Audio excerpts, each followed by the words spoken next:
Om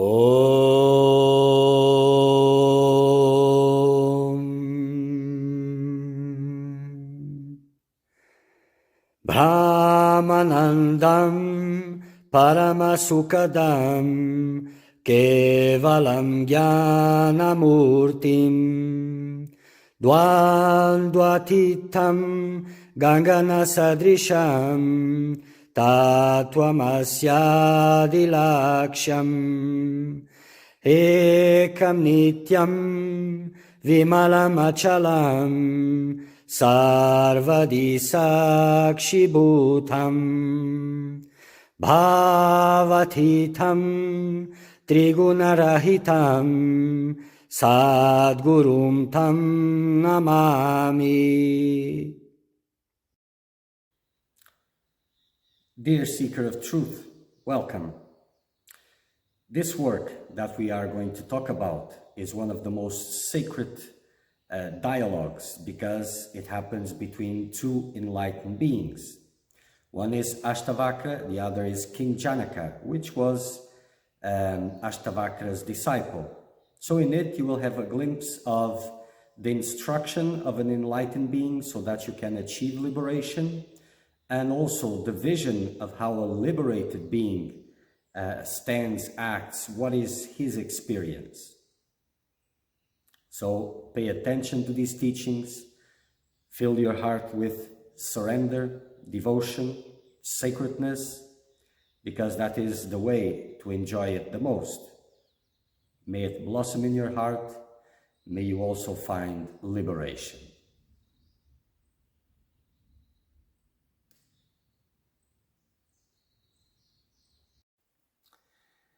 Let's continue. We are in chapter 9, detachment. We are going to verse 5. Ashtavakra continues.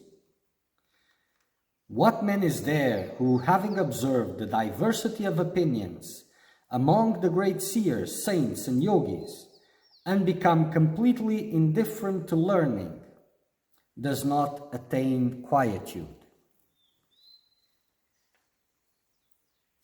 So this means that there's a lot of diversity in the opinions in the schools of philosophy about freedom. And one who looks here and there gets bewildered with all these different opinions. And what he's saying here is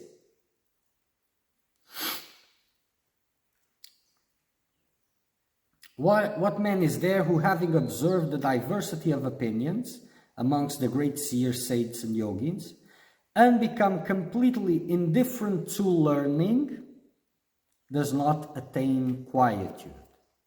So, without understanding, without the vision of realization, and that brings the understanding about the different philosophies, what their aims are, from which angle are they approaching? This bewilders the minds, but also gives an opportunity to put all this aside and to become indifferent to learning.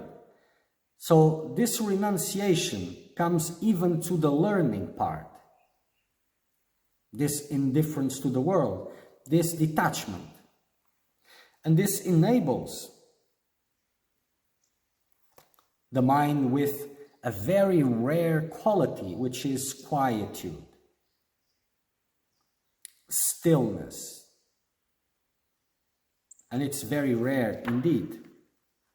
So instead of becoming bewildered by the different opinions, versions, philosophies,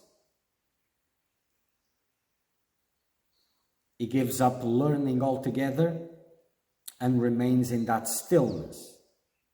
So this doesn't mean that too many different opinions about it, so I forget about it and go back to normal life. No, it doesn't mean that. That part has already ended. The learning was a way to reach that liberation. but it's getting my mind all perplexed. So I renunciate learning altogether, and I remain in that stillness. And the mind will become quiet, reaching quietude.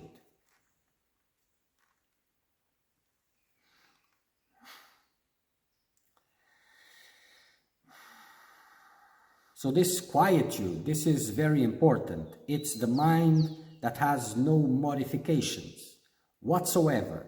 Nothing impresses that mind. That mind is not attracted by pairs of opposites. It has no attraction, no aversion. It is pure stillness.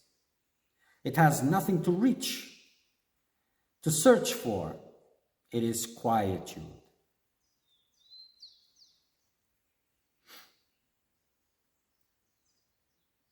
And soon, all teachings become just noise, noise, noise.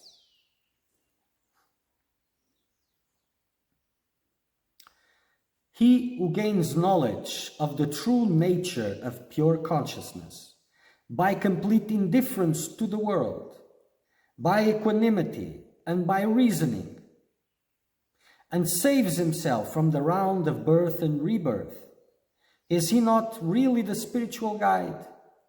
So here it is saying that the one who has crossed the ocean of illusion, who has reached self-realization, is he not really here it says, the spiritual guide? Okay. Of course, so all these philosophies, they may be a fruit of someone's realization, but that if that someone is not there, that is just dead, more or less. If it's not coming from the mouth of the one who had that self-realization, it's dead. But if you can tune with the one who brought forth those teachings, then you touch life. Because the spiritual guide is the one who has reached the end, not the one who has studied philosophies, different types of philosophies. He may be a teacher, he may be a parrot, repeating what he has read and contemplated in his mind. He may share that, but that's not liberation. He is not the spiritual guide. The spiritual guide is the one who has gone through it all and has reached the end. So he who gains knowledge of the true nature of pure consciousness, the one who reaches self-realization,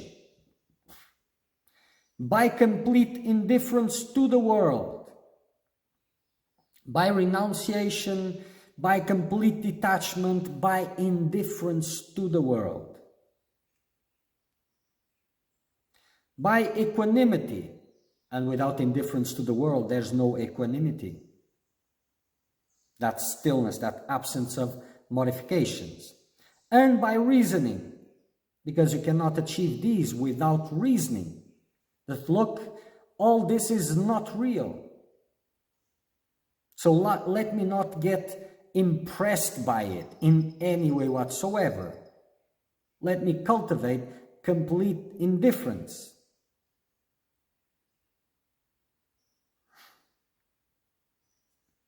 And saves himself from the round of birth and rebirth. So by self-realization, there's no more identification with the body, so there's no birthing, neither rebirth, and there's no death either. And he is really the spiritual guide, because he is the one who has gone through all, from illusion to self-realization. So he is the spiritual guide, not those that repeat teachings, not those who haven't awakened themselves. Because a philosophy without that, it's just empty. And no matter how good the teacher is, he cannot unlock the teachings which is there. And he is trying to point to its own illusion, to the mirrors of his own illusion. That's it.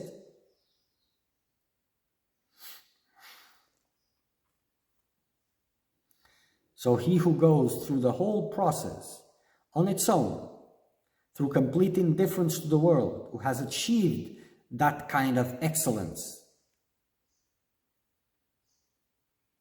who has achieved self-realization, he is the spiritual guide, no one else.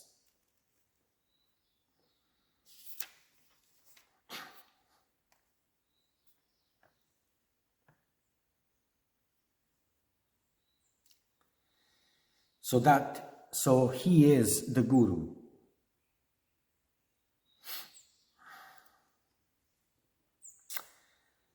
Look upon the modifications of the elements as nothing in reality but the primary elements themselves, and you will at once be free from bondage and abide in your true self.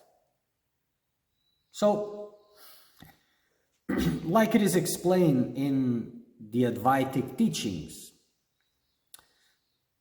about the nature of illusion, and it's explained in different ways. So, in the existence of illusion is talked about the 5 elements that are the blocks of everything which is perceived. So when you see another person, a car, a plane, a tree, you're seeing just the combination of these elements: water, fire, earth, and air, and ether. Not sure if I forgot one, but you get the idea. So instead of looking at things as a body, a bird, a tree, a good situation, a bad situation, look at it as just these elements, combining in different ways.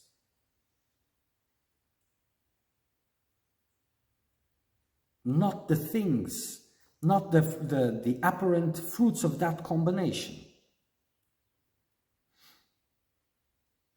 So looking at this in this way, you will be free at once from the bondage and abide in your true self. Because by recognizing, by reasoning, departing yourself, creating a distance, not giving importance, not accepting the images that come, and seeing everything by the combination only of elements, you'll be detached from illusion. Henceforth, realization of your true self.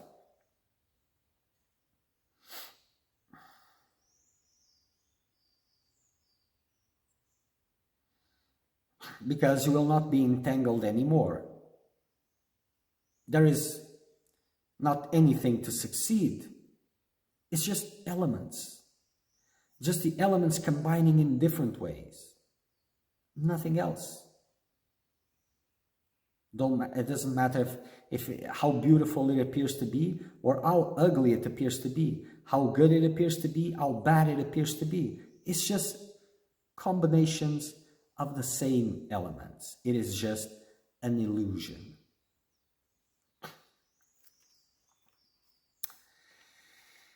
This final verse of detachment is very good. Desires alone are the world.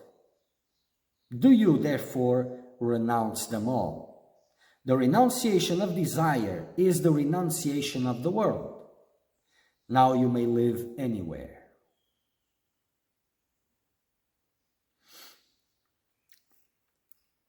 So desires alone are the world. They give existence to the world. They give meaning to the world. They are the vehicle in which you give importance to the world, in which it becomes important. Doesn't matter for what you call good reasons or bad reasons. It is importance only. So desire is the vehicle. So in this sense, it is said that desires alone are the world. So the one who becomes desireless, the world disappears for him. That is perfection, self-realization. So desires alone are the world. Do you therefore renounce them all? Renounce all desires. Remain in that quietude. The renunciation of desire is the renunciation of the world, because the world only makes sense, only is important for the one who has desires, because the world becomes a means for the realization of that desire. Without that desire, the world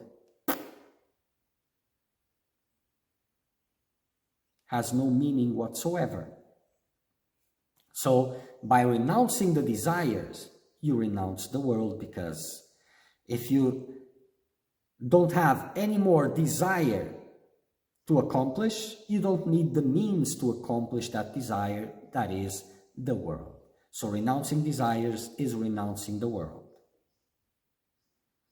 Now you may live anywhere, because it's irrelevant. Whatever you are, circumstances will not affect you anymore, because you have renounced your desires, or you are renouncing the desires. So it's not a matter of this place is better than that, because whatever preferences arise, whatever desires are arising, you are either working on renouncing that desire, all desires that are arising, or you have renounced them already. So it will make no difference whatsoever wherever you are, whatever that means. Any place is good for stillness, for quietude. It has a difference from the one who is still trying to achieve something, who still bears desires and is using the world in intent to pursue them. So, for example, I desire a quiet environment for my spiritual disciplines. If I'm renunciating desire, this also will not be important. In the beginning, of course, because this is high-level teachings. So in the beginning, this is important to reach a state where this becomes unimportant. And this is high teachings. So at this level, you're not concerned anymore about worldly life and all of that. That has ceased. So, either you are searching for the right circumstances to deepen your spiritual process, or you already moved to the point where you are renouncing desires, becoming desireless. And wherever you are, there's always something arising in relation to something else. So at this level, whatever is arising as a desire, you're not fighting for the circumstances to adapt them, to make everything nice, shanti, peaceful. Either you have renounced the desire for that, for all those things, or you're working on it.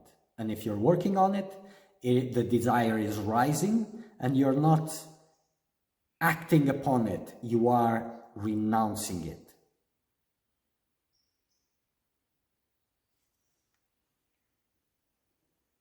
So now you may live anywhere, because your focus has moved beyond that. You are now at a deeper level of working in your freedom. You are renouncing desires, which are the root and sole purpose of the world. And they are fake. The world is fake. This is how illusion is maintained. The link with the world is the desires itself. Once you cut the desires, once you detach from desires, once you renunciate the desires, you're renouncing the world.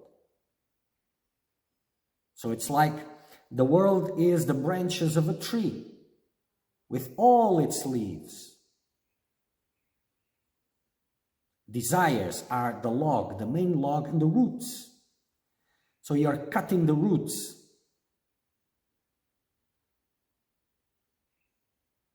Of illusion. So by cutting the roots, you're cutting the tree with its branches, leaves, and everything.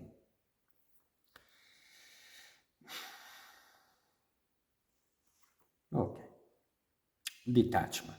Om Purnamada Purnamidam Purnat Purnamudachyate Purnasya Purnamadaya Purnameva Vashishyate. Om Shanti Shanti Shanti.